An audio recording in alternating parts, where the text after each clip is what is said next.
Primeiro, bom dia a todos e a todas. Eu quero, em nome do Luiz Antônio de França, nosso presidente, saudar todos que participam desse evento.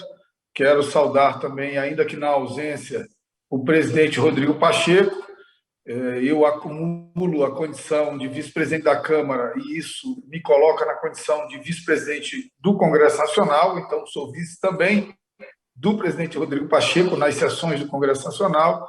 Saudar o Pedro Guimarães, da Caixa Econômica Federal, parabenizá-lo pelo belo trabalho à frente desse banco público tão importante, principalmente na área da construção civil no nosso país. Em nome dos três, saudar a todos e todas que participam desse evento. Se eu pudesse resumir quais são as nossas prioridades e os nossos objetivos nesse primeiro semestre de 2021, eu resumiria numa pequena expressão. A nossa prioridade é vacina no braço e comida no prato. Vacina no braço significa criar as condições para que o governo federal possa, o mais rapidamente possível, imunizar a maioria do povo brasileiro, em especial os 77 milhões de brasileiros que compõem o grupo de risco. Para isso, nós aprovamos com a urgência necessária a medida provisória que destinou mais de 2 bilhões de reais para a compra de vacina e o projeto que veio enviado pelo Senado, já referido pelo senador Rodrigo Pacheco, que trata da possibilidade de estados, municípios e da iniciativa privada comprar vacina. A iniciativa privada com uma regra muito clara: até a imunização de 77 milhões de brasileiros, todas as vacinas compradas pela iniciativa privada precisam ser doadas ao SUS e executadas conforme as regras do Programa Nacional de Imunização.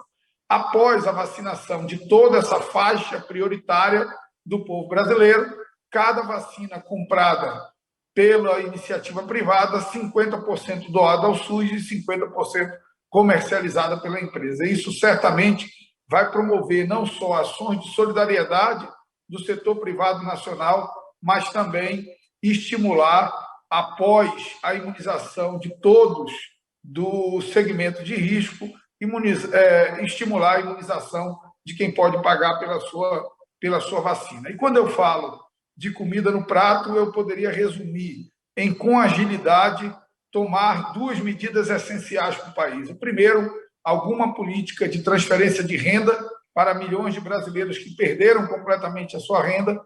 E o segundo, a melhoria do ambiente de negócios para que no pós-pandemia a gente tenha um país seguro, equilibrado do ponto de vista fiscal, um ambiente de negócios mais sadio para quem quer gerar emprego. Eu costumo dizer que ambiente de negócios sadio para a construção civil é emprego na veia, e ambiente de negócios hostil para a construção civil é desemprego na veia, porque é um setor que emprega muito rápido e que, no menor estímulo, já reage com uma velocidade muito maior do que a média dos outros setores da economia. Diante disso, eu vou me concentrar do que eu chamo da pauta da comida no prato, que é a pauta da política de transferência de renda e da melhoria do ambiente de negócio. Nós votaremos hoje, então logo acabo de falar, eu preciso ir para a Câmara para presidir a sessão, nós votaremos hoje o segundo turno da PEC emergencial, garantindo o pagamento de um auxílio que, em média, será de R$ 250 para 44 milhões de brasileiros, totalizando um gasto extrateto de 44 bilhões de reais. Obviamente que, para dar segurança ao mercado, para dar segurança a investidores, para reafirmar o nosso compromisso fiscal, nós precisamos, agregado à criação do auxílio, criar o que o senador Rodrigo Pacheco chamou de protocolo fiscal.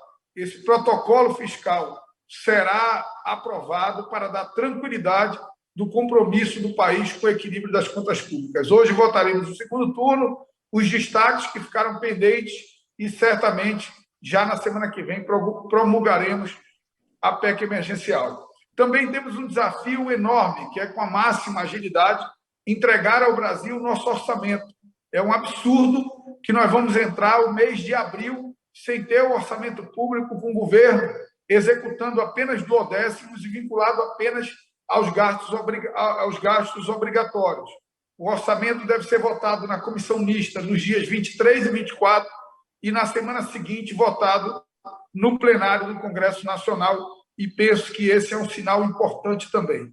Também devemos votar, se não hoje, mas certamente na semana que vem, a lei do gás, que vai melhorar o ambiente de negócios para um setor fundamental da economia, que é o setor de geração e de distribuição de gás no nosso país. E eu, que era cético em relação à privatização da Eletrobras, com a modelagem apresentada pelo governo federal, através de uma medida provisória, estou muito confiante de que ainda nesse primeiro semestre nós também vamos conseguir concluir a votação da medida provisória, agora a medida provisória, e com isso iniciar um processo tecnicamente não de privatização, porque não há venda de ativos, mas um projeto de capitalização da Eletrobras, com o lançamento de um IPO no mercado, com pacotes de 10% de 10% de ações, até reduzir a participação do governo federal para 45%, criando uma golden share como mecanismo de proteção. Então, isso deve ser aprovado pela Câmara dos Deputados.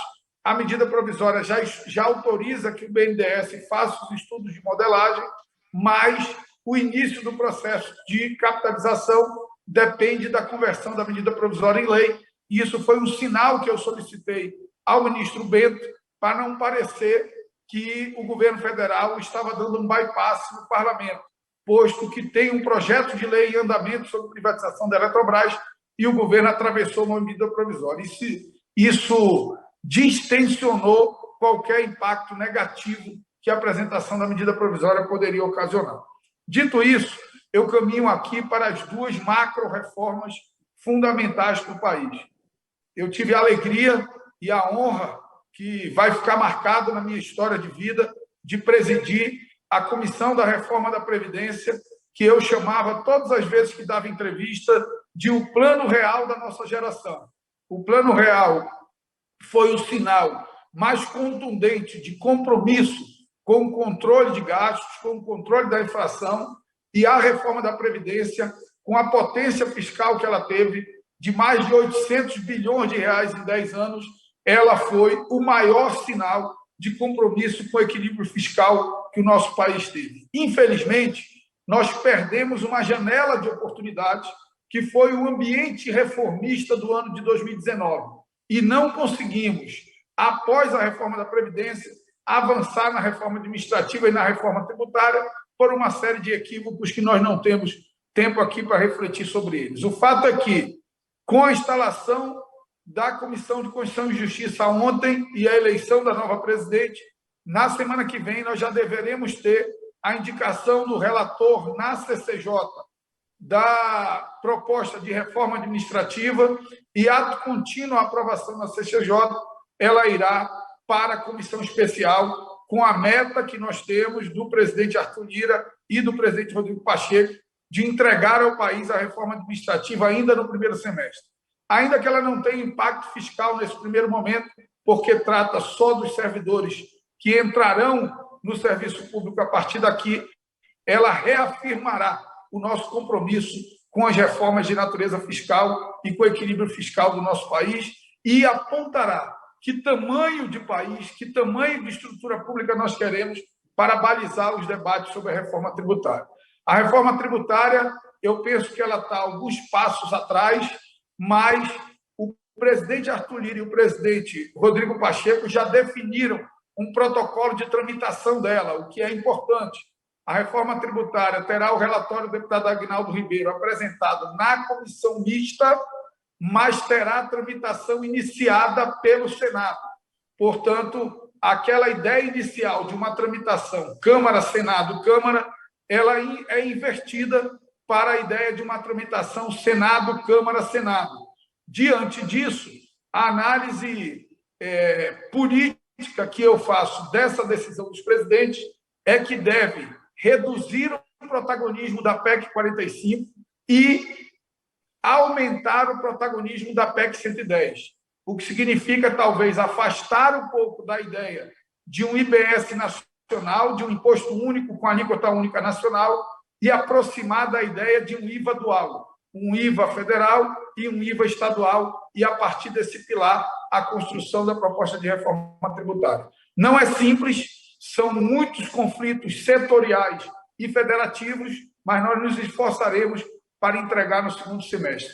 Eu tenho uma proposta alternativa que eu chamo de Pacto Tributário Nacional, que é todo de natureza infraconstitucional, que seria criar a Lei Nacional do ICMS, estabelecendo o padrão de ICMS, que é onde está o maior contencioso tributário do nosso país, criar um marco regulatório de políticas de desenvolvimento regional e setorial para estabelecer critérios para concessão e métrica de avaliação do gasto tributário no nosso país, e também um diálogo que já tive com o ministro Toffoli e com o ministro Gilmar Mendes, do Supremo Tribunal Federal, fazer a parte dele, que é fazer um grande mutirão de decisões colegiadas sobre os maiores contenciosos tributários do país e dar tranquilidade para investidores de qual será o rumo da política judiciária nos contenciosos de natureza tributária.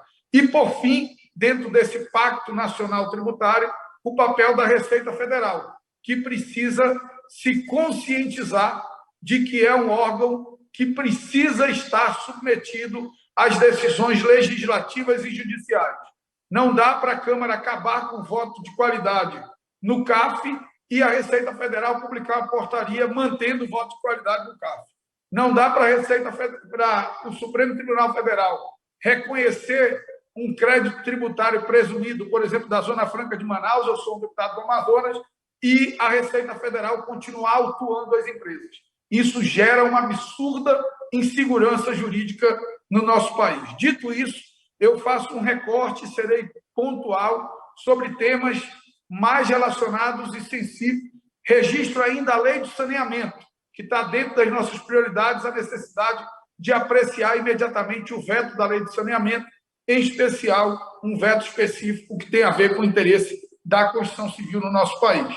Dito isso, faço um recorte pontual para temas relacionados à questão da Constituição Civil. O primeiro deles é anunciar, vocês já devem ter essa informação, de que mudará o relator da lei do licenciamento ambiental.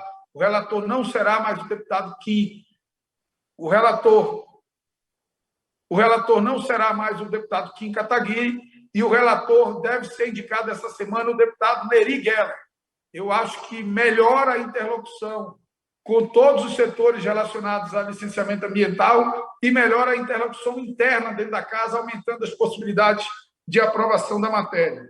Tenho discutido e quero trazer a Abrainc para esse debate a ideia de um código ambiental urbano.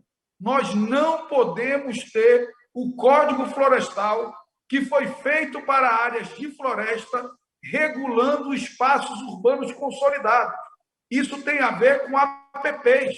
Você não pode ter a mesma regra de APP numa área de floresta para uma área urbana consolidada. Isso tem reprimido investimentos no meu estado do Amazonas, mas tem reprimido investimento, por exemplo, em São Paulo, que é uma cidade cortada de córregos e que, por conta disso, por conta das regras de APP do Código Florestal, você tem uma contenção do setor imobiliário. Então, eu queria, junto, construir uma proposta de código, que eu chamo do Código Ambiental Urbano, e me dispor a ser o autor desse projeto de lei, mas num texto equilibrado e que estabeleça medidas mitigadoras e compensatórias de danos ambientais que, porventura, aconteçam, mas que não tenham a radicalidade, por exemplo, de estabelecer que é a área de preservação permanente, 500 metros da margem do Rio Negro, que cobre toda a costa da cidade de Manaus, que é uma cidade de 2 milhões de habitantes. Também nós temos um tema urgente, eu já abri diálogo com o Ministério da Economia, que é o regime especial tributário do Casa Verde e Amarela, que foi vetado pelo presidente da República. Nós precisamos derrubar esse veto, sob risco de criarmos uma contradição, em que um imóvel do Casa Verde e Amarela, faixa 1, terá uma tributação maior do que um imóvel de alto padrão. Isso não é sustentável e nós temos trabalhado junto ao governo federal a ideia da derrubada desse veto. Não é muito fácil. No caso do PL 888, nós conseguimos derrubar quase que por unanimidade o veto, mas o governo estava menos articulado com os dois presidentes da Casa e com o plenário. Então, dessa vez, o governo tem uma base mais sólida, uma articulação melhor com os presidentes da Casa. Nós vamos precisar ser mais hábeis no diálogo com o Ministério da Economia e eu já estou abrindo esse diálogo. A preservação do FGTS, que é um tema fundamental, nós não podemos permitir a consolidação da tese de que o FGTS é simplesmente um complemento de salário para o trabalhador. O FGTS é muito mais do que isso. O FGTS é a principal linha de crédito para investimento em setores fundamentais, como habitação, mas também transporte coletivo e saneamento básico. Nós precisamos preservar o FGTS como instrumento de fomento para esses setores. Um desafio, na minha opinião, bastante urgente, que eu também vou abrir o diálogo com o MDR, com o Ministério da Economia, que é a necessidade de atualização do valor do Casa Verde e Amarela, faixa 1,5. Nós tivemos um boom inflacionário no setor da construção civil, nos insumos da construção civil, e nós precisamos atualizar pelo menos o faixa 1,5, que está bastante desequilibrado. E, por fim, um debate também que eu iniciei e quero trazer a Abrainc para isso, que é um diálogo sobre taxas cartoriais. Nós não somos contra pagar taxas cartoriais, mas nós somos contra incluir taxas de natureza associativa dentro de taxas cartoriais. Isso gera uma relação quase que promíscua entre essas associações e o sistema cartorial e encarece o registro de imóveis no nosso país. Acho que eu me alonguei demais, mas é uma alegria sempre dialogar com vocês. Quero me colocar à disposição pelas minhas redes sociais, que é Marcelo Ramos PL, e também até colocar, apesar de ter 2.000 pessoas, mas não tem problema, eu procuro ser sempre atencioso, mas colocar também o meu contato telefônico à disposição, que é 92, que é o código de área do Amazonas, 98-134-0020. No mais, por fim, saudar meu amigo Hélio, que está acompanhando na live lá do Amazonas, da ADM Amazonas, e que foi quem teve o gesto de me aproximar da Abrainc. Presidente, muito obrigado e contem sempre comigo. Deputado Marcelo Ramos, nós que agradecemos a sua presença. O senhor fez dois convites e os convites estão aceitos. O convite de discutir sobre o meio ambiente e o convite da discussão também sobre as taxas cartorais. Como o senhor sabe muito bem, a Abrainc, sempre que ela entra nessas conversas, ela entra com muita tecnicidade, com trabalhos técnicos, e o senhor também utiliza esses trabalhos técnicos para se embasar, para poder trazer essas discussões com sucesso e clareza dentro da Câmara e do Senado. Então, deputado, nós vamos começar de imediato, já vou pedir para o meu pessoal entrar em contato com o senhor, nós vamos começar de imediato já a trabalhar nesses assuntos com o senhor. Gostaria de finalizar parabenizando pela sua frase. Achei fantástica a sua frase, que eu vou fazer questão de ler aqui ao final. Vacina no braço e comida no prato. É uma síntese muito, muito boa. Parabéns, deputado. Muito obrigado.